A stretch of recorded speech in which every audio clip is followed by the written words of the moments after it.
He's the rubber band man. Marcus,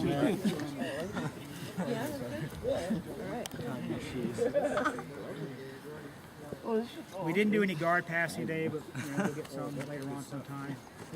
Hey, listen. We'll go into the guard passing because we just worked real heavy from working the guard, but there's also safe ways to pass the guard too. I watch people get in such trouble when they don't understand concepts.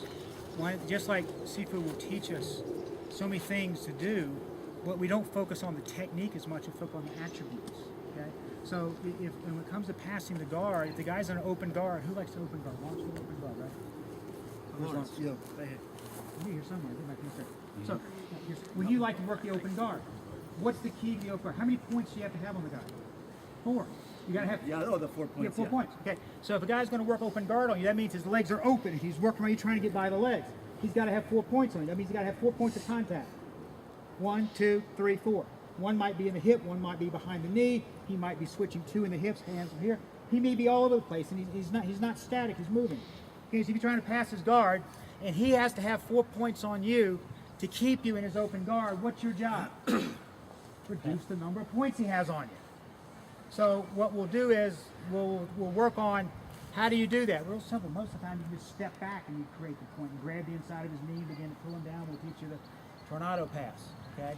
And so the idea is that we always want to work on techniques in this that are getting ingrained, and then you just begin to have fun with it. It's all about Sifu says flight time, flight time, flight time. Okay.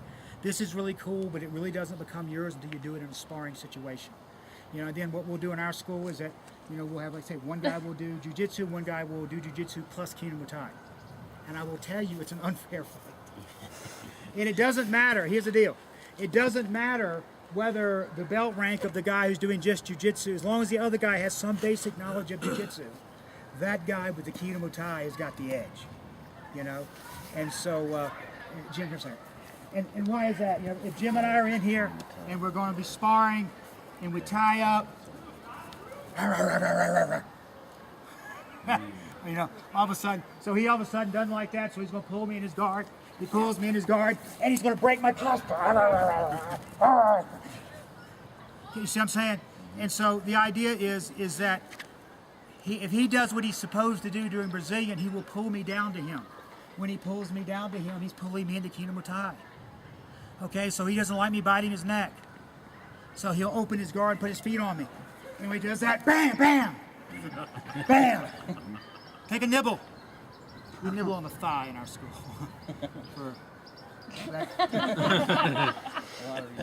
Sifu has said it, but now I'll say what Sifu said. I've quoted you probably 100 times, and if somebody likes to work the growing bite too much, find another partner. And that's what it looks like when one guy is doing jiu-jitsu. If he's got to tie up with you. He's got to grab you. As soon as he grabs you, you can take both your hands secure to him and begin the bite. Okay? And then he pulls you back because he's trying to escape. Oh, he's pulling me to a guard. He wants to break my structure. Great, I'll go with you. We'll see what happens down there. So what happens is it's like a free-flow Kino-Muay routine. It's all based upon what you've already learned in the long flow we learned today, but now we're just, one guy's free sparring just by doing it whenever the opportunity presents itself. And what you'll find, but does that mean we don't train in Brazilian? No, of course not. We use it because it makes our Kino-Muay better. So Sifu, we'll turn it back over to you. That was a great job. Thank you very much.